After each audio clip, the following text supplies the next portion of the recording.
Bueno, mis hermanos, listo. Shalom. Ahora sí, hermanos. Bueno, hermanos, antes que todo, recordarles que el Tevilá quedó para el lunes, ¿sí? Debido a que mañana hay mañana sin carro.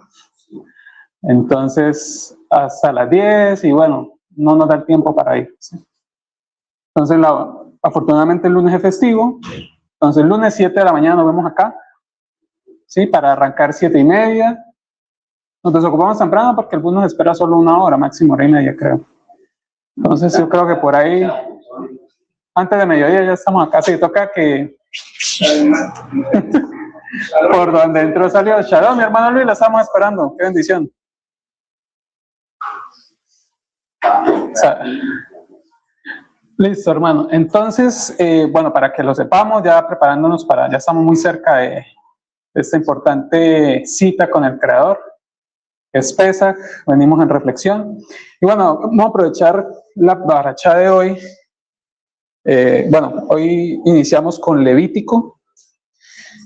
Ya este tercer libro me ha tocado volver a iniciarlo otra vez. Inicié Génesis, inicié Éxodo, otra vez me tocó Levítico. Incluso curioso porque la última parashá fue doble. Yo pensé que me tocaba la última, no me acordaba.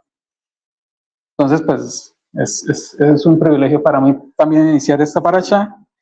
Y esta parashá es importante en el sentido de Vayikra significa y llamó, ¿sí? Entonces el llamamiento del Creador, y el Creador llama a Moshe desde el Mishkan, desde el tabernáculo, desde la tienda de reunión. Recuerden que él hizo la tienda de reunión para habitar en medio de su pueblo, ¿sí?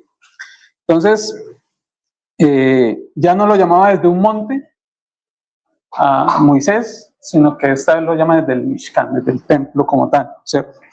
Y bueno, ahí está el tema de las ofrendas. Ya creo que eso lo hemos estudiado bastante. Las ofrendas, lo que llaman los holocaustos, ¿cierto? Las ofrendas vegetales, las ofrendas de paz, las ofrendas por el pecado, o sea, en diferentes motivos, ofrendas por diferentes motivos, ¿sí? Dependiendo del motivo, ¿no? También ofrendas por la culpa, ¿cierto? Por una transgresión de pronto muy específica, ¿sí? Pero obviamente lo que nos acerca al Creador, más que matar un animalito, más que ofrecer un sacrificio, ofrecer algo, es acercarnos de corazón. Y eso lo recalca también la Torá, no es que la Torá no lo recalque. Y nosotros siempre hemos hablado acá que hay un significado en lo físico, nos lleva a comprender lo espiritual. Entonces es necesario entender también lo físico y saber cómo es lo físico para poder comprender lo espiritual, porque nosotros no percibimos lo espiritual a través de nuestro espíritu, mas no lo podemos ver, ¿cierto? Entonces, tráigalo, hermano, no importa. Yo tomo bastante agua. Y el libro se llama así, Vayikra, sí. Exacto. Sí, nosotros sabemos que así como la mayoría de las parashot y los libros de la Torah inician con el primer nombre, la primera referencia que trae. Entonces, la primera palabra que viene ahí es Vayikra. El Levítico 1 dice Vayikra, que quiere decir y llamó. Cuando ya se hizo la Septuaginta y todo eso, entonces se le dio un nombre al libro que especificara como de qué trata el libro, básicamente. Sí, el Levítico hablaba de los levitas, de las leyes a los levitas y toda esa cuestión. Por eso le pusieron Levítico, o Levíticos, eso creo que es latín, si no estoy mal. Bueno, entonces, también se trata del problema del pecado. Pecado, recuerden que es errar al blanco, pero el pecado básicamente es romper nuestra relación con el Creador. Nosotros tenemos una relación con Dios, pero cuando pecamos hay una ruptura, entonces necesitamos nuevamente acercarnos a Él, ¿cierto? Y no solo los pecados voluntarios, los involuntarios también nos alejan del Creador. Por eso nosotros día y noche debemos clamar al Padre que nos revelen que estamos fallando. Eso es importante también clamarlo, porque a veces creemos que estamos en lo correcto por nuestro entendimiento, y muchas veces hacíamos cosas que creíamos que eran correctas. Ejemplo, el tema de la comida. Comer un puerquito, sí, el jamoncito y eso, la morcillita, ¿cierto? Con el ají. La morcilla, o la morcillita ahí en la canasta, ¿no? Yo no comía morcilla en la canasta, yo me la pasaba ya metida. Uy, la morcilla de la canasta en mi época, obviamente, fuera la Torá era muy rica, y ahorita no, le tengo un asco. Obviamente uno ya debe aborrecer esas cosas, ¿sí? Eso era antes, porque la carne pues la recibía y le parecía rica, ahorita no. ¿Listo? Entonces, nosotros creíamos que no había problema por eso. Llega el entendimiento, nos reconciliamos con el Creador en esas cosas. Sí, por ejemplo. Exacto, no había el conocimiento, mi hermana, exactamente. Pero ahora que lo tenemos, nosotros debemos restablecer eso con el Creador. No es que, bueno, sí, yo sé que es malito, pero por ahí. No, eso no es así. Entonces, también las responsabilidades de restitución, eso lo hemos hablado en otras parashot, de que no solo es que hice el daño y le pido perdón, no, si tengo que restituir económicamente, lo debo hacer, ¿sí? Es importante ese tema. Pero hoy vamos a enfocarnos en algo importante que yo considero que es importante, también habla del acercamiento al Creador, y aprovechando que este lunes vamos a hacer las Sevilot, y no hay como mucho tiempo para reflexionar ese día en el tema, entonces hoy vamos a hablar de eso. Hoy va a ser más tipo enseñanza, obviamente con una reflexión, pero nosotros, por ejemplo, ¿quiénes bueno, todos vamos a hacer inmersión obviamente, pero ¿quiénes la van a hacer ya en el nombre de Yeshua, la de conversión? Creo que el hermano Luis, no sé si alguien más, y María José, ¿no? Pero bueno, María José no ha llegado. Dos señoras que hacen bien. Bueno, listo, los que estamos acá, y si no, pues luego que vean la enseñanza. Entonces, la idea no es llegar allá y sí, sino entender por qué lo hacemos, ¿sí? ¿Cuál es el motivo de eso? Y aquí siempre nosotros vamos a promover, obviamente en lo que nosotros entendemos, en lo que nosotros sabemos, el conocimiento que nos ha dado el Padre, de hacer todo con entendimiento, ¿sí?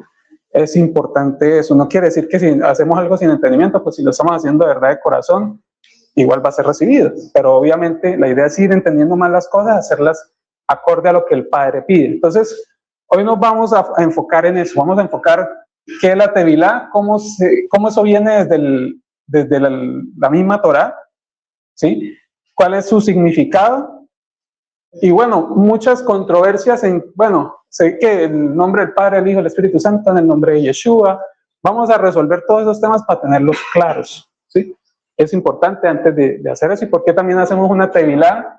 Los que ya tenemos la conversión, hacemos una tevilá de purificación también. Porque pareciera que ya con la de conversión, sí, ese es el testimonio que damos de que recibimos el Mashiach y por tanto recibimos el Espíritu. Pero pues también debemos hacer el acto de la tevilá de purificación cada vez que vayamos a un encuentro con el Creador, como se hacía antiguamente también. Entonces vamos a hacer la bendición por la lectura de la Torá. Y hacemos una pequeña oración, ¿listo? Baruch atah Adonai, Eloheinu melech haolam, asher bahar banu mikol ha'amim, venatan lanu et torato. Baruch atah Adonai, noten haTorah. Bendito eres tú, Adonai, nuestro Dios, Rey del universo, que nos escogió de entre todos los pueblos y nos dio su Torá. Bendito eres tú, Adonai, que da la Torá. Amén. Listo, mis hermanos. Vamos a iniciar entonces. De la ofrenda al agua, ¿sí? La tevilá como camino de purificación. Así vamos a llamar esta enseñanza. Y bueno, aquí lo que van a ver de aquí en adelante son puros versículos. Vamos a apoyarnos mucho en la escritura. Miren algo interesante que dijo Pablo en la primera carta a los Corintios en el capítulo 10. Miren lo que dice. Porque no quiero, hermanos, que ignoréis que nuestros padres todos estuvieron bajo la nube y todos pasaron el mar. Y mire lo que dice acá. Y todos en Moisés fueron, ¿qué? Bautizados en la nube y en el mar. Eso es interesante. O sea, Moisés como, digamos quien liberaba al pueblo en esto, exacto, como un intermediario, haciendo la función del Mesías que hace con nosotros, bautizó al pueblo en la nube y en el mar. Cuando cruzó el mar de juncos o el mar rojo que llaman, ¿cierto? Y dice el verso 3 y 4, y todos comieron el mismo alimento espiritual, habla del alimento espiritual, y todos bebieron la misma bebida espiritual, porque bebían de la roca espiritual que los seguía. ¿Y la roca quién era? Cristo, el Mesías. ¿Sí? Pero de los más de ellos no se agradó Dios, por lo cual quedaron postrados en el desierto. Mas estas cosas sucedieron como ejemplos, mire, muy importante, como ejemplos ¿para quién? Para nosotros, para que no codiciemos cosas malas como ellos codiciaron. Entonces, mire, ellos fueron bautizados, bebieron de lo espiritual, dice la Escritura, pero esto es muy fuerte, dice, pero de los más de ellos no se agradó Dios, por lo cual quedaron postrados en el desierto. ¿Qué pasó? Cruzaron el mar. El bautismo, ¿sí? Llegó y cruzaron.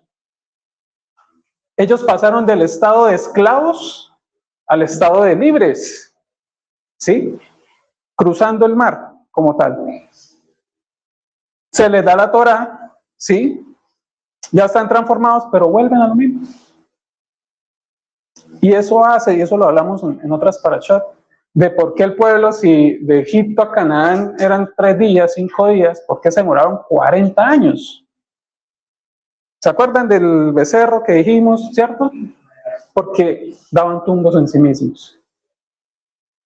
Porque adoraban al becerro, no al cordero, ¿sí? No seguían al Creador, no seguían sus lineamientos como tal. Entonces, quedaron en el desierto. Tuvieron que hacer una purificación de 40 años. No bastó solo con eso, ¿sí? Recuerden que el 40 significa purificación, como tal, como famosa cuarentena, ¿cierto? Cuando la mujer da a luz, tiene que estar 40 días en reposo. Todo eso es de recuperación, reposo. Entonces, el tema de la tevilá es un tema de purificación a través del agua, de un cambio de estado. Entonces, miren acá, en Éxodo 19 lo que dice. Esto fue antes de que el pueblo recibiera la Torá. Sí, en capítulo 20 es donde recibe la Torá como tal. Entonces dice, y dijo Adonai a Moisés, ve al pueblo y santifícalos hoy y mañana, y laven sus vestidos, ¿sí? Y estén preparados para el día tercero, porque el tercer día Adonai descenderá a ojos de todo el pueblo sobre el monte Sinaí. Siempre que iba a haber como un encuentro especial con Dios, con el Creador, tenía que haber una limpieza. Recuerden que los vestidos también representan este cuerpo. Este cuerpo es como el vestido del alma, por así decirlo, del espíritu, ¿sí? Entonces, santifícalos, o sea, apártalos hoy y mañana, o sea, 3 días antes de que se diera el encuentro, y laven sus vestidos y estén preparados para el día tercero, ¿sí?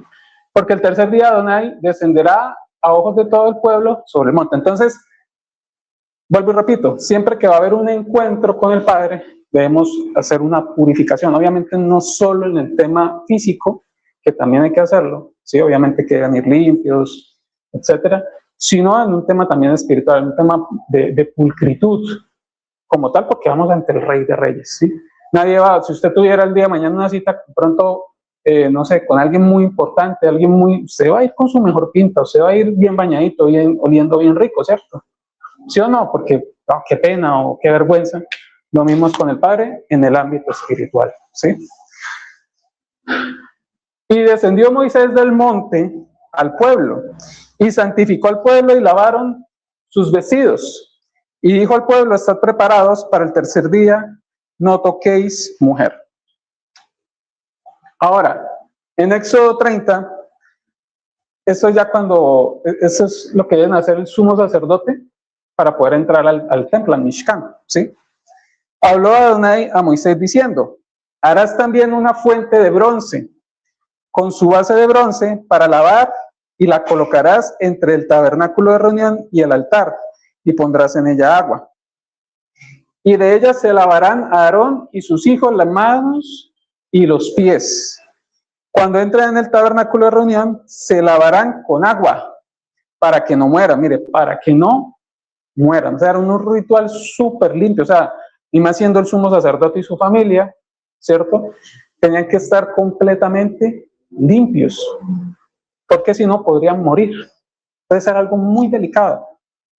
Y cuando se acerquen al altar para ministrar, para quemar la ofrenda encendida para Adonai, se lavarán las manos y los pies, para que no mueran. Recuerden que las manos representan lo que hacemos, nuestras obras como tal, ¿sí? Y lo tendrán por estatuto perpetuo él y su descendencia por todas las generaciones. ¿Por qué les estoy trayendo yo estas citas? Porque estamos viendo, quizás no es el rito que nosotros hacemos de inmersión, el que se hacía en el segundo templo como tal, pero sí había un acto de purificación para tener el encuentro con el Creador. Ya fuera los vestidos, ya fueran las manos, ya fueran los pies, ya fuera todo el cuerpo. ¿Sí? Mira lo que dice el Levítico. Y el que se purifica lavará sus vestidos y raerá todo su pelo y se lavará con agua y será limpio. Y después entrará en el campamento y morará fuera de la tienda por 7 días. Entonces, habían unos actos impuros, ¿sí? Que si usted los cometía, usted debía hacer un ritual de estos parecidos. Por ejemplo, la mujer cuando tenía llegaba su menstruación, tenía que hacer un ritual de purificación también. Cuando usted tocaba un muerto, por ejemplo, usted ya quedaba impuro, ¿sí? Entonces también usted tenía que hacer un ritual de purificación. ¿Y por qué se tenía que ir del campamento? ¿Por qué tenía que ir afuera? Para no contaminar a los demás. Porque podía haber una contaminación también grupal. Y eso es importante porque nosotros también debemos cuidarnos de eso, hermanos. Si nosotros estamos pecando y nosotros estamos como si nada, nosotros podemos contaminar también nuestra casa, nuestra familia, ¿sí? Por ejemplo, el hombre que es infiel y tiene relaciones con su mujer, la está contaminando. Eso mismo lo dice la Escritura, ¿sí? Ella también está viéndose afectada por ese pecado. Entonces, no tanto en lo físico, sino en lo espiritual. Si aquí en la comunidad estamos en práctica de pecado, debemos cuidarnos porque podemos estar contaminando también a la comunidad, ¿sí? No quiere decir eso que entonces no vengan 7 días o no, que tienen que hacer, no, tampoco es eso, ¿sí? Pero obviamente dentro de sí haga un arrepentimiento, haga una teshuá, comprométase a cambiar y si no, pues busque ayuda, ¿sí? Nos puede buscar a nosotros o bueno, ahí miramos a ver qué hacemos también. Aquí no estamos para juzgarnos ni nada de eso, sino para ayudarnos entre todos. Todos somos humanos, todos tenemos nuestras debilidades y la idea es como cuerpo del Mesías ayudarnos para poder salir adelante. No entrar en juicios ni nada de eso, ¿sí? Eso para que lo podamos tener claro. Y el limpio rozaría sobre el inmundo al 3º y al 7º día. Y cuando lo haya purificado al 7º día, él lavará luego sus vestidos y asimismo se lavará con agua y será limpio en la noche. Ese es otro ritual. Ahora vamos a ver en el Nuevo Testamento cómo los Yehudim hacían un ritual de purificación antes de ir a Pesaj. Miren, Juan 11:55. Y estaban cerca la Pascua de los judíos. Y muchos subieron de aquella región a Jerusalén antes de la Pascua. ¿Para qué? Para purificarse. Entonces,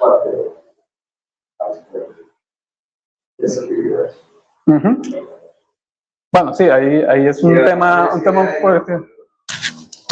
controversial, ¿no? La fiesta del Creador, claro. Sí, eso es cierto.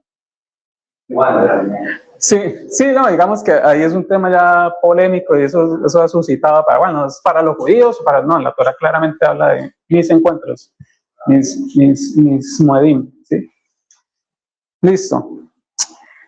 Ahora vamos a empezar a ver cómo en el segundo templo habían diferentes formas de hacer tevilá o por diferentes motivos, ¿sí?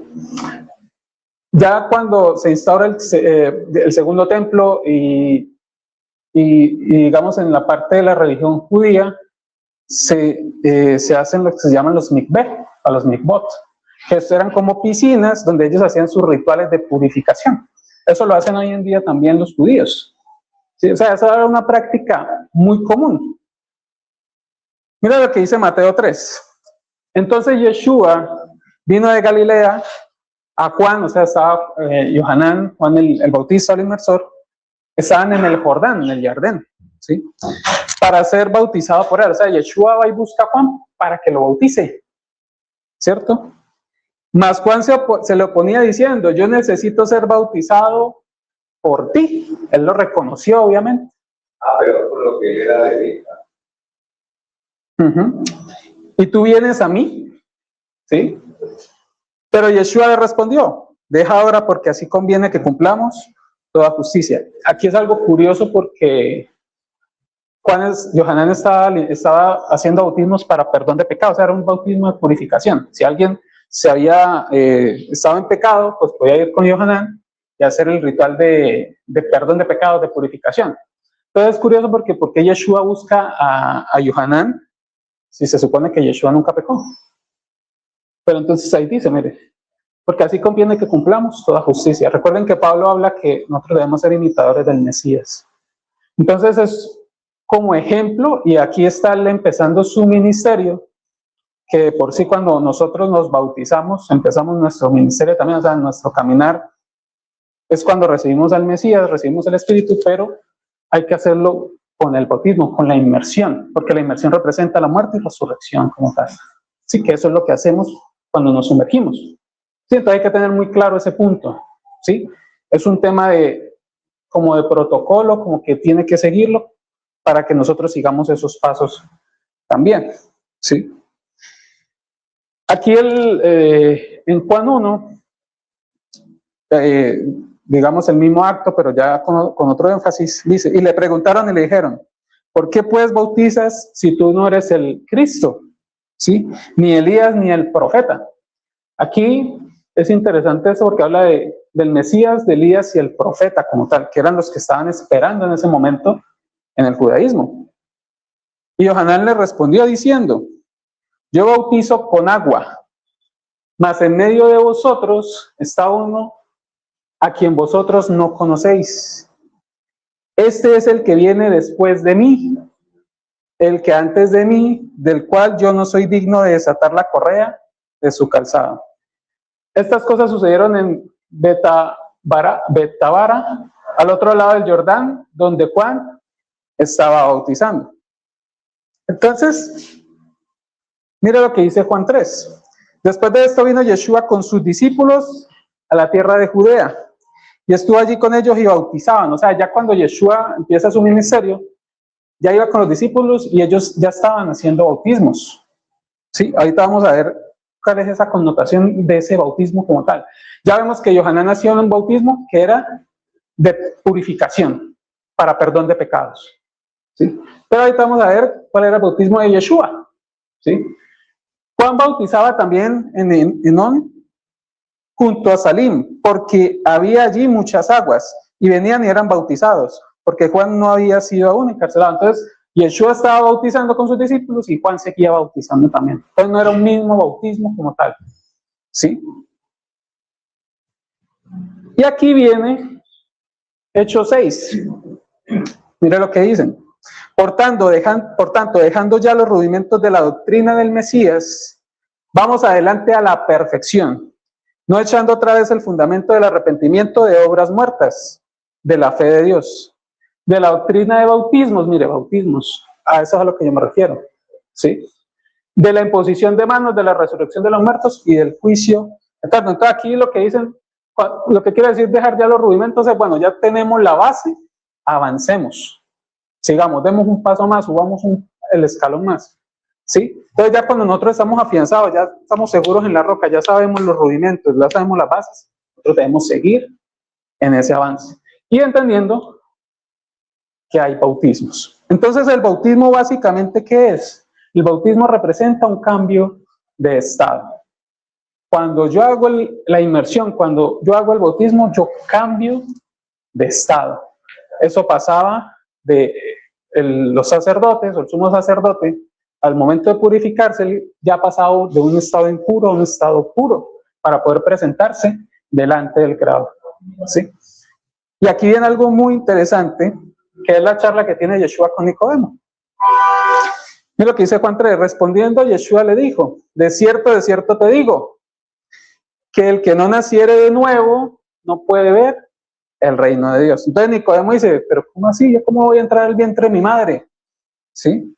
¿Cómo yo ya siendo grande, siendo viejo, yo voy a entrar otra vez para nacer de nuevo?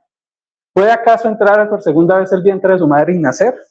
Nicodemo no entendía, seguía viendo la carne, seguía viendo lo literal. ¿Sí? Entonces mira lo que le dice Yeshua. Respondió Yeshua, de cierto te digo, que el que no naciere del agua y del espíritu no puede entrar en el reino de Dios. Lo que es nacido de la carne, carne es. Lo que es nacido del espíritu, espíritu es. No te maravilles de que te dije, o es necesario nacer de nuevo. Yo no me acuerdo si yo escuché esto, pero el primer tevilá que nosotros hacemos es cuando nacemos, lo que llaman romper fuente, ¿sí? ¿Cierto? Eso es como, obviamente no es un tevilá de purificación, sino un cambio de estado como tal, o sea, haciendo un simbologismo como tal del tema. Entonces, ya llegando hasta acá, es importante entender primero, ya vemos las inmersiones o la inmersión que había en la Torá y vemos cuál es el objetivo de sumergirnos, de hacer esa inmersión, ¿sí? Es el objetivo de cambiar de estado. Ahorita estamos impuros, nos sumergimos, ¿para qué? Para cambiar al estado de pureza, de estar puros nuevamente, ¿sí? Vemos también cómo Yohanan bautizaba por eso mismo, o sea, habían, bueno, lo vimos en la Torá, habían tevilá para las impurezas, si usted tocaba un muerto, las impurezas de la mujer, también del hombre, sí, habían diferentes para los sacerdotes, ¿cierto? Y también, digamos, la de perdón de pecados que daba Yohanan como tal. Pero vamos a empezar a ver, me perdí acá, vamos a empezar a ver el bautismo de Yeshua, ¿sí? ¿Cuál era ese bautismo? Que era también muy conocido en esa época. Ahora viene algo muy importante. El bautismo es en el nombre del Padre, del Hijo y del Espíritu Santo, y esto puede ser un tema sensible. Hay gente que todavía cree en esa doctrina, pero pues yo les soy honesto, la doctrina se cae muy fácil porque hay 2 versos solamente que hablan, ni siquiera, o sea, la Trinidad no aparece en la Biblia, palabra Trinidad no, ni el concepto tampoco. Y solo hay 2 versos que parecieran ratificar, y vamos a verlos acá, que sí existe eso. Vamos a ver uno de ellos. Se los voy a traer desde el griego para empezar a analizarlo. Dice Mateo 28:19, la famosa gran comisión, ¿cierto? Entonces le dice Yeshua a sus discípulos: por tanto, id y haced discípulos a todas las naciones, bautizándolos en el nombre del Padre, del Hijo y del Espíritu Santo. Esta es la instrucción que supuestamente da el Mesías acá. Yo aquí les traigo el griego. Y aquí bueno, de pronto me voy a volver un poquito técnico, pero voy a tratar de explicarlo lo más sencillo posible. ¿Cómo llegamos nosotros? ¿Cómo nos llega esta Biblia a nosotros? ¿Cómo nos llega esta escritura? La gente no tiene ni idea que esto es una traducción. Le dicen la versión, pero no tienen ni idea que es una traducción. El español no existía en la época ni de los profetas, ni de Moisés, ni de Mesías. No existía eso. ¿Cómo llega eso? Exactamente, manipulado. Vamos a hablar de eso. Entonces, ¿qué pasa? Nuestra Biblia, o lo que nosotros conocemos como Biblia, digamos ¿cómo? Sí, la Biblia como tal, la que nosotros conocemos, tiene 2 fuentes. Lo que llaman el Antiguo Testamento, que es el hebreo, ¿cierto? O el Tanaj, y el Nuevo Testamento, que es el Brit Hadashah, que viene del griego koiné, ¿sí? Entonces, esas son las bases. Bueno, hay unos libros del Antiguo Testamento que están en arameo también, Esdras, Nehemías, una parte de Daniel, ¿sí? Que esos se escribieron en la época en que estaban en la deportación en Babilonia. ¿Cómo nos llega esta traducción? Resulta que no existen como tal textos originales, o sea, por ejemplo, el libro de Isaías, no tenemos el que hizo puño y letra Isaías, sí fue el que lo escribió, obviamente. ¿Sí me entienden? No existen esos. ¿Qué había? Habían copias de copias de copias, ¿sí? Y así se iba transmitiendo el libro. ¿Por qué? Porque antes no había una impresora, antes no había una imprenta, eso era a mano. Y un libro de eso costaba un ojo de la cara. Claro, por el trabajo que concernía. Imagínense, ya va en el último versículo, el escriba y la embarró. Toca volver a hacerlo. No había borrado, no había liquid paper, nada de eso. Eso es lo que vamos a ver ahorita. Eso es lo que vamos a ver ahorita. Entonces, exacto. Hay unos códices que se usan, hay diferentes códices, ¿sí? ¿Cómo se puede llegar uno a decir, bueno, si no son los originales, ¿cómo puedo confiar yo en ellos? Pues obviamente nos toca confiar en lo que hay. Entonces, ¿cómo se hace una crítica textual? Eso se le llama en la academia crítica textual. Yo voy a los textos más antiguos encontrados, ¿sí? Ahora, si bien es cierto, entre más antiguo, más certero. El Antiguo Testamento, la Tanaj, no ha sido tan manipulada, porque los judíos han respetado mucho el texto. Aún así, a través de los punticos de vocal, le han hecho unos cambiecitos, ¿sí? Pero incluso cuando aparecen los famosos rollos del Qumran, ¿sí? Exactamente. Sí, ellos han sido muy celosos y muy temerosos. Son muy... Si ustedes ven la Biblia textual 3 o 4, ¿sí? Ellos ahí señalan como los cambios que pudieron haber tenido. Y son muy mínimos, en verdad. Incluso en los rollos del Qumran, que aparecieron, creo que eso fue en los años 40, si no estoy mal, eso fue un gran descubrimiento. Se encontraron unos rollos del Antiguo Testamento y los compararon con los códices de Leningrado o los varios códices con los que se traducían y no encontraron prácticamente diferencias.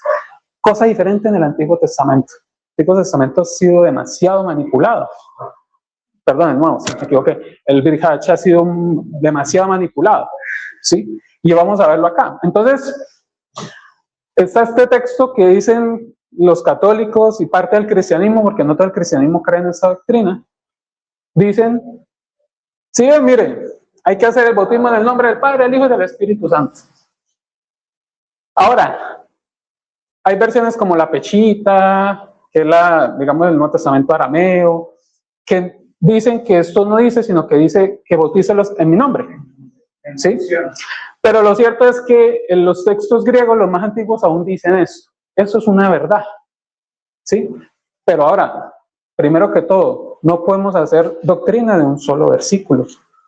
Eso no es correcto. Segundo, nosotros debemos confirmar si los apóstoles, el mismo Mesías enseñó algo que se llamara Trinidad, que los tres son en uno, que el huevo, la clara y la yema, que el no sé qué, que todo ese tema que traen, ¿cierto? Entonces, ¿qué es la Trinidad? Si empezáramos aquí a hacer una prédica de la Trinidad, nos demoraríamos 1 hora y media, 2 horas solamente hablando de eso, entonces no nos vamos a centrar en eso porque estamos hablando del Tevilá. Pero en las naciones paganas siempre se acostumbra a tener una tríada, trinos de dioses. Por ejemplo, en Egipto, Siris, Isis y Horus eran pero eran las más altas que habían y siempre estaban en 3, ¿sí? Y también en Babilonia se dio. Entonces mira lo que dice acá: por todo el mundo en la antigüedad, hasta allá en los tiempos remotos de Babilonia, era común la adoración de dioses paganos agrupados en 3 o trinidades. Aquella influencia también domina en Egipto, Grecia y Roma en los siglos antes, durante y después de Mashiach. Y tras la muerte de los apóstoles, aquellas creencias paganas empezaron a invadir el cristianismo, ¿sí? Eso ya fue posterior al Mesías, ¿sí? Entonces, uno pregunta, bueno, entonces, ¿qué pasó con Mateo? Hay gente que llega, que de pronto no cree en la Trinidad, pero empieza a buscar, a hacer un rebusque ahí. Ahora, bueno, ahorita lo vamos a ver más adelante. ¿Pero fue manipulado? Yo creo que sí. No tengo de pronto las pruebas como tal, pero miren este texto. Primera de Juan 5, este es otro que la gente dice que confirma la Trinidad. Y mira lo que dice. Porque 3 son los que dan testimonio en el cielo: Padre, el Verbo y el Espíritu Santo. Y estos 3 son uno. Y 3 son los que dan testimonio en la tierra: el Espíritu, el agua, la sangre.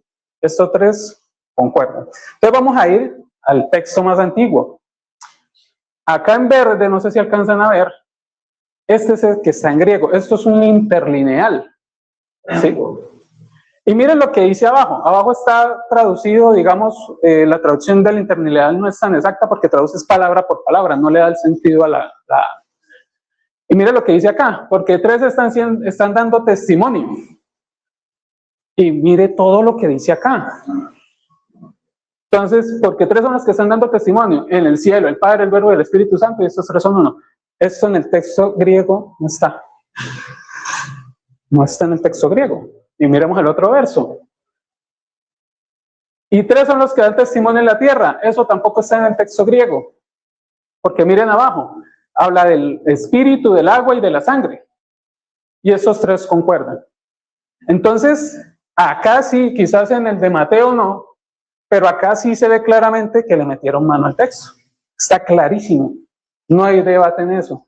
Entonces, si aquí le metieron mano porque empezaron a meter una doctrina en la escritura, y hay mucha literatura al respecto, es posible que antes de eso, en Mateo 28, lo hayan metido también. Entonces, ¿cómo debería decir ese verso? Porque tres son los que dan testimonio. El espíritu, el agua y la sangre, y estos tres concuerdan. Así debe ser, hermano. Es una analogía de cuando se traspasaron el costado, que sale agua de sangre, que es lo que está hablando. Exacto. El Exacto. testimonio es el agua y la sangre que brotó por el costado. Exacto, mi hermano. Gracias. Ajá. Entonces, vemos que hay una manipulación queriendo meter eso. Ahora, ¿es el Espíritu Santo o el Espíritu de la Santidad?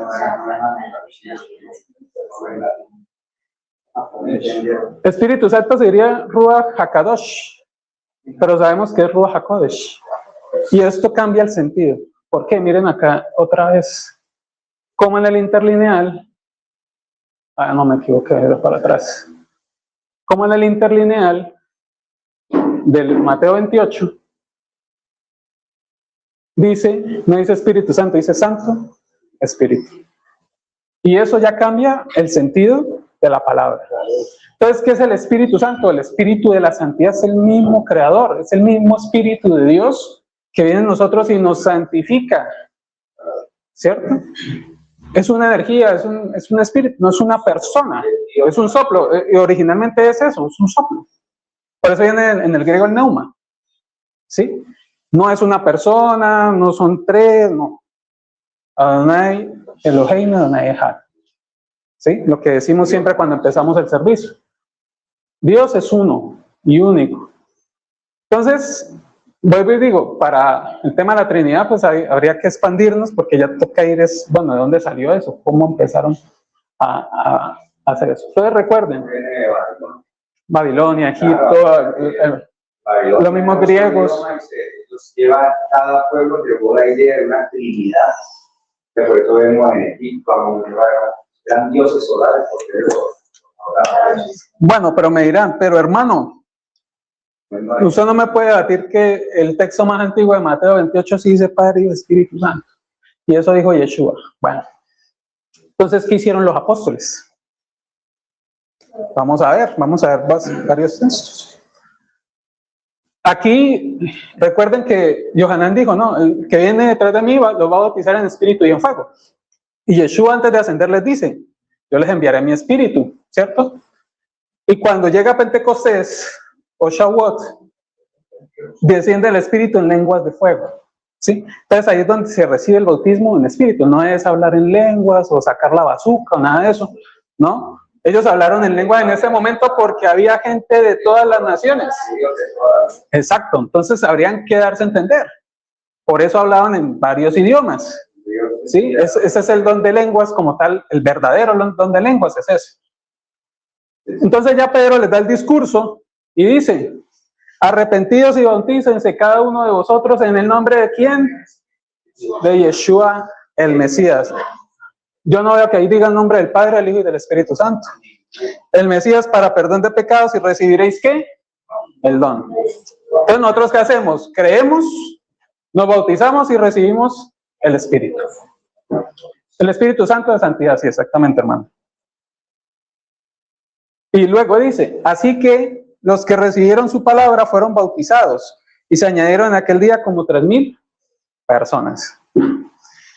Hechos 8:12, pero cuando creyeron a Felipe, que anunciaba el evangelio del reino de Dios, y el nombre de Yeshua el Mesías, se bautizaron hombres y mujeres. Seguimos. 16, porque aún no había descendido sobre ninguno de ellos, sino que solamente habían sido bautizados en el nombre del Padre, no, del Padre no, en nombre de Yeshua, Mesías. Hechos 8:36, y yendo por el camino llegaron a cierta agua, y dijo el eunuco, ese fue el encuentro con el eunuco. El eunuco era misionario de rey, pero no era que era cojón. Ah, ok, no era que le vieran. Aquí hay agua, ¿qué impide que yo sea bautizado? Felipe dijo, si crees de todo corazón, entonces lo que yo les digo, creemos, nos bautizamos y recibimos el Espíritu. Creemos de todo corazón, bien puedes. Y respondiendo dijo, creo que Yeshua, el Mesías, es el Hijo de Dios. Muy parecida a las palabras que le dijo Pedro al mismo Yeshua.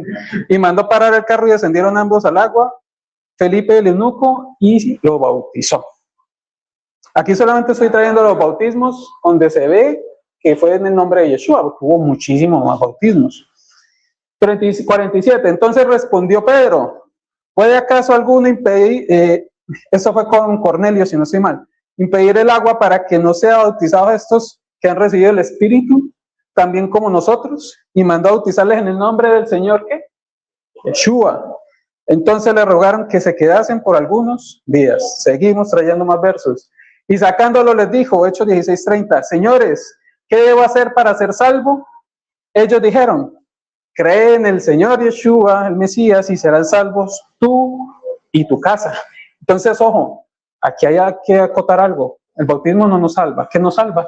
Creer. Obviamente, ese creer no es creer que Él exista, no. Recuerden que el concepto de emuná es ser fiel, es la fidelidad. Es el caminar como Él caminó. Eso es creer en Yeshua como tal. Pero Él no nos está esperando a que nosotros hagamos todo eso. Él nos recibe una vez. Y ahí empieza a caminar, ¿cierto? Y le hablaron la palabra del Señor a él y todos los que estaban en su casa. Y él, tomándolos en aquella misma hora de la noche, los lavó las heridas y enseguida los bautizó, él con todos los suyos. Hechos 19. Entonces dijo, ¿en qué pues fuisteis bautizados? Ellos dijeron, miren esto, en el bautismo de Juan. ¿Pero qué dice? ¿Qué dice Pablo? Juan bautizó con bautismo de arrepentimiento, diciendo al pueblo que creyese en aquel que vendría después de él, citándolo de Mateo 3. Esto es que, bueno, aquí se me fue, Yeshua el Mesías, en Yeshua el Mesías, como tal. Cuando oyeron esto, fueron bautizados en el nombre del Señor, Yeshua. Ya último, como para descansar. Ahora pues, ¿por qué te detienes? Levántate y bautízate y da sus pecados invocando su nombre. Entonces, no existe un solo verso, ni en Hechos, ni en todo el Nuevo Testamento, donde hay un bautismo en el nombre del Padre, del Hijo y del Espíritu Santo. Entonces, si el mandato era muy claro de Yeshua, ¿por qué los discípulos hicieron otra cosa? No entendieron. Y el mismo Pablo, incluso, que dice que recibió la revelación directamente del Señor, hacía lo mismo. Entonces, claramente, esos versos, bueno, ya vimos uno, tenemos las pruebas, del otro quizás no, pero claramente vemos que eso es una añadidura. Yo no me voy a poner a explicar que no, que el Espíritu, que tiene el mismo nombre que Yeshua. No, eso es añadidura y punto. Ahora, ¿por qué en el nombre de Yeshua? O sea, ¿qué significado tiene ese? Sí, Él es el que nos salva y eso, pero ¿por qué ese énfasis en el nombre de Yeshua? Y yo les aclaro de entrada que no es un tema de gramática, ¿sí? Que no es un tema gramatical, porque entonces usted cree que Yeshua y este cree que Yeshua. Entonces, si yo me bautizo en el nombre de Yeshua, entonces este cree en el de Yeshua y dice, no, ese bautismo no sirve. No, eso no se trata. Y ahí vamos a ver qué significa el nombre como tal, desde la connotación hebrea. Pero vamos a ir a algo que también concierne con Pesach, no vamos a explicar este tema. Pero recuerden que para asistir a Pesach hay que circuncidarse, ¿cierto? Obviamente estamos hablando de la circuncisión de oídos, de corazón, ¿sí? Obviamente si está la física, pero digamos en la Torah muy explícita en ese tema, en cuanto al requisito de asistir a Pesach. Entonces aquí hay una discusión y aquí pareciera que Pablo está en contra de la circuncisión. Vamos a hacer unos puntos claros para aprender a interpretar la escritura. Dice Gálatas 5:2. He aquí, yo Pablo os digo que si os circuncidáis, de nada aprovechará el Mesías, Cristo. Y otra vez testifico a todo hombre que se circuncida, que está obligado a guardar La ley.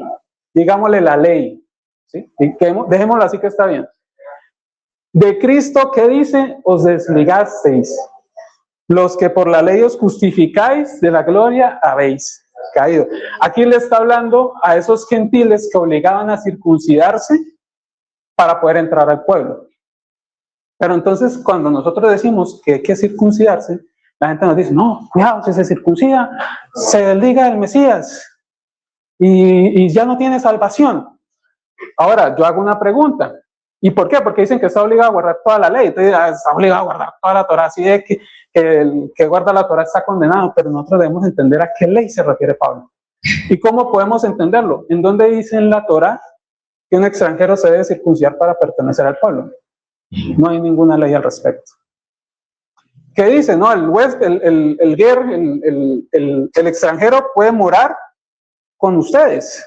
No le exige circuncisión, a menos que quiera participar del Pesaj. Ahí sí se le exige la circuncisión. Pero acá había esa discusión. Y mire, vamos a ir a la literatura judía. Mira lo que dice el Talmud de Babilonia.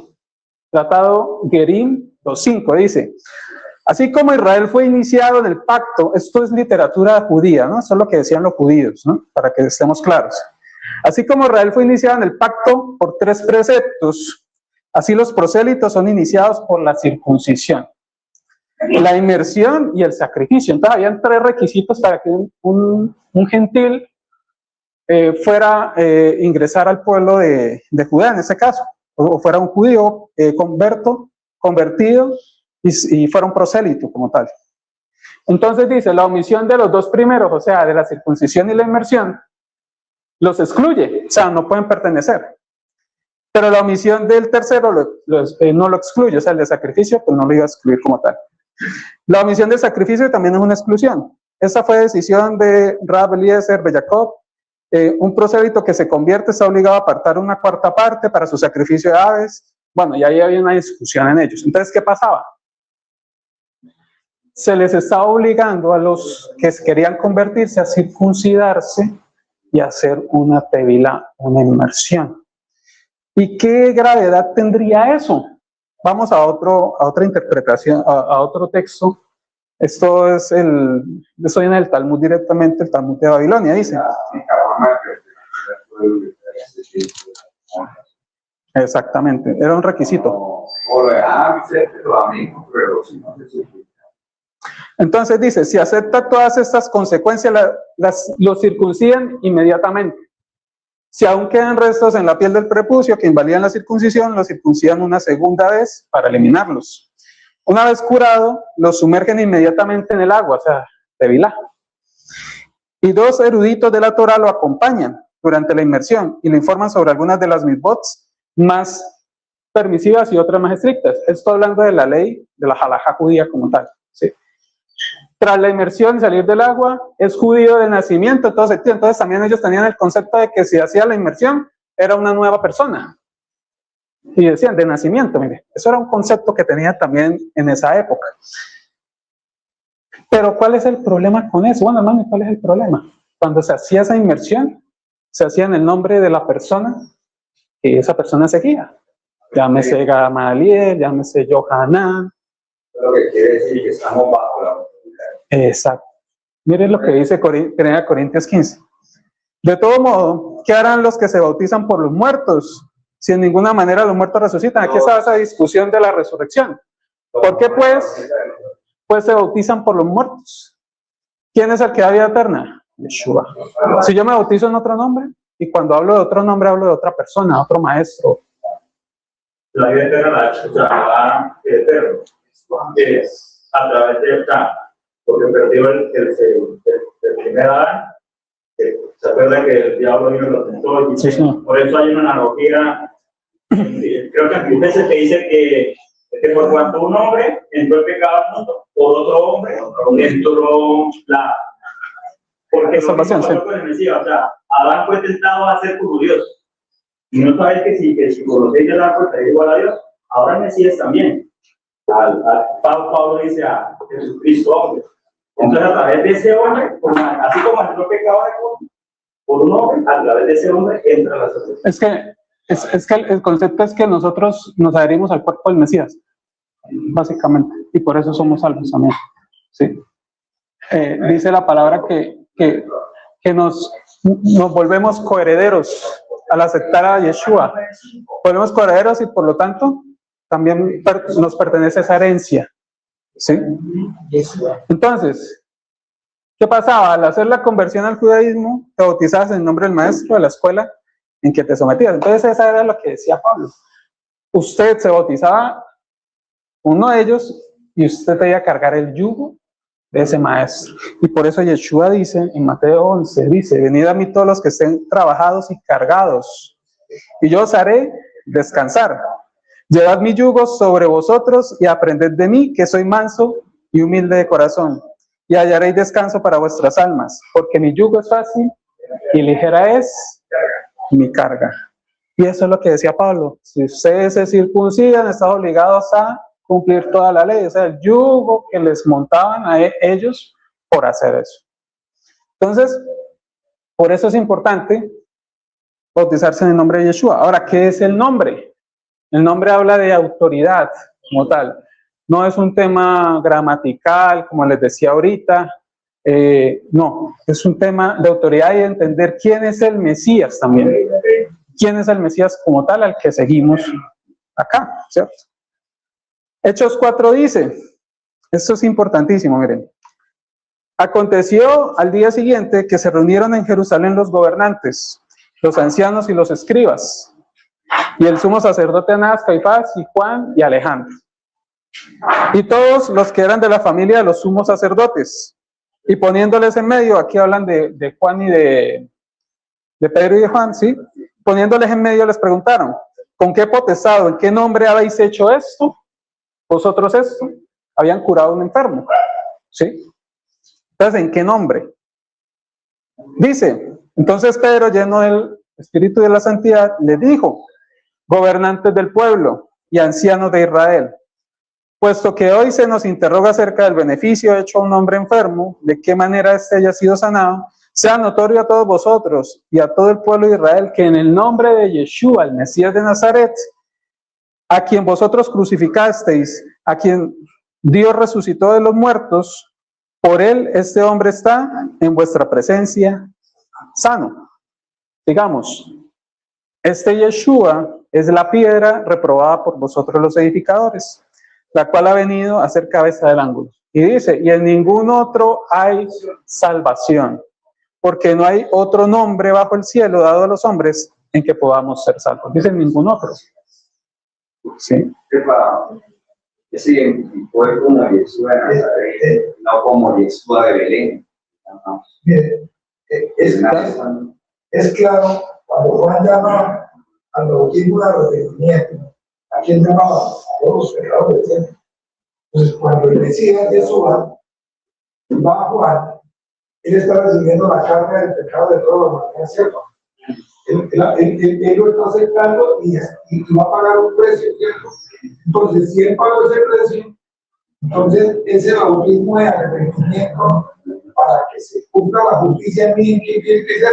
Pues en el nombre de Jesús, porque fue el que pagó el precio. Exactamente. No puede haber alguien que sustituya ese nombre para que se cumpla toda la justicia. Entonces, ¿en quién se cumple la justicia?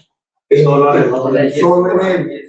No hay otro nombre que pueda hacer. Precisamente, él lo dice, para que se cumpla toda la justicia. O sea, él lo dejó como gente determinada de toda justicia. No hay otra alternativa. O es en él, para que se cumpla toda la justicia, o no es en él. Bueno, lo que tenemos que tener en cuenta es que para que se bautizaban, Juan no estaba bautizando judíos. O sea, judíos sí, pero judíos que habían perdido la identidad. Sí, exacto. Nosotros lo sabemos, ¿no? Entonces el Mesías dijo, yo no he venido sino a salvar, a recoger las ovejas perdidas de la casa de Israel. ¿Qué es el bautismo? El mismo bautizo que hacía Jesús, es el mismo bautizo de Juan, lo que pasa es que ahora en el nombre de él. Entonces Juan bautizaba para Techubá, que es Techubá, regreso. Retorno. Cuando venían los del pueblo, él le decía generación de víboras. ¿Me entiendes? Pero a algunos del mismo pueblo. pero él no le decía a la gente que venía a él, no, sino a los que venían a chismosear. Sí, o sea, era como generación religiosa, sí. Entonces, lo que tenemos que tener en cuenta es que, o sea, el bautismo, para los judíos se bautizan para arrepentimiento de pecado, porque ni siquiera los apóstoles se bautizaron, porque no hay ningún registro que los apóstoles hayan bautizado, pero Jesús sí se bautizó, por lo que dice el hermano, él iba a recibir todo el pecado del mundo, no sé por qué lo haría, pero él sí se bautizó, pero los apóstoles no hay ningún registro que hayan bautizado. Pero entonces, para que ese bautismo de arrepentimiento es para hacer Teshuvá, en todas las religiones lo hay, porque como todos nosotros sabemos que todas las religiones saben que el agua es parte de la vida, porque la escritura nunca dice que Dios creó el agua, es parte como de la existencia de Dios, ¿sí? Porque la escritura nunca dice que Dios creó el agua. Entonces todas las religiones saben eso, que el agua es la existente, aunque sí la ha creado. Entonces a través del fuego. Todas las religiones tienen bautismo y es de conversión. En este caso, la conversión es a regresar otra vez a los mandamientos, sí, pero al pueblo perdido. Es bautismo para el pueblo perdido. Un judío no, dice que los árboles necesitan de médicos, si no los están enfermos, las ovejas perdidas. Para eso era el bautismo, para regreso. Pero perdidos, pero solamente no, eran judíos perdidos de pecado. Sí, claro, o sea, cuando usted se aparta. Sí, o sea, hablas como del tema religioso como tal, Sí, claro. Tiene que ser una conversión, porque yo puedo ser judío, pero no converso. Sí. Puedo ser judío, pero no de religión. Entonces, esa conversión a volver otra vez al mandamiento se llama Teshuvá, arrepentimiento, lo que nosotros conocemos como arrepentimiento. Entonces, ese bautismo que bautizaba Juan también era arrepentimiento, y el bautismo que estaba bautizando el Mesías también era arrepentimiento para regreso de las ovejas perdidas. Dice, yo no he venido sino por las ovejas perdidas de la casa de Israel. O sea, de que la escritura diga, yo no he venido sino por las ovejas perdidas de la casa de Israel.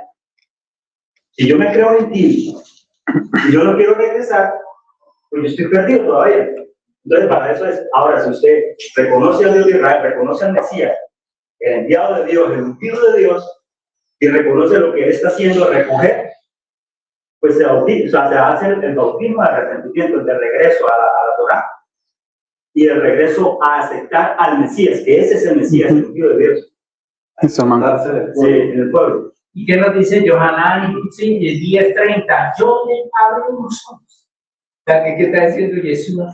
Que él mismo es el, eso lo entiende. Por eso la escritura dice al que tenga entendimiento, que entienda. O sea, es una palabra que hay que entender, porque Pablo dijo, algunos dicen que son de Apolo, otros dicen que soy de Sodio. Dice, Apolo y yo somos uno. Perdona, uno de Jesús, uno de Pablo, dice, Apolo y yo somos uno. Esa palabra es la misma que dijo el Mesías. El Padre y yo somos uno. ¿Pero qué? Porque están en un mismo propósito. Pero ahora decir que yo ya se lo dejo a quien que quiera. Pero precisamente, mire, cuando les Mesías le dice que habla de que pues, conviene que se cumpla toda la justicia. Si uno lo mira desde el punto de vista humano, uno dice, pero eso no tenía pecado. No cometió pecado, ¿por qué lo hizo? Él lo hizo para darnos ejemplo. Él lo hizo para que nosotros hiciéramos. Precisamente para justificar. Así es. ¿Y por qué somos justificados? Por el Mesías. Claro. Sí, entonces, si nosotros no hacemos lo que el Mesías nos dice que hagamos, entonces no estamos reconociendo el sacrificio. Claro, por eso así de ahí es el nombre de Dicen que el único que perdona, Exactamente. el único que perdona pecados es Dios. Muchas personas que pecaron, y él les dijo a Yeshua, ven que tus pecados te son perdonados. Entonces, ¿qué quiere decir? Que él es Bueno, hermano, avancemos, que ya es un poquito tarde.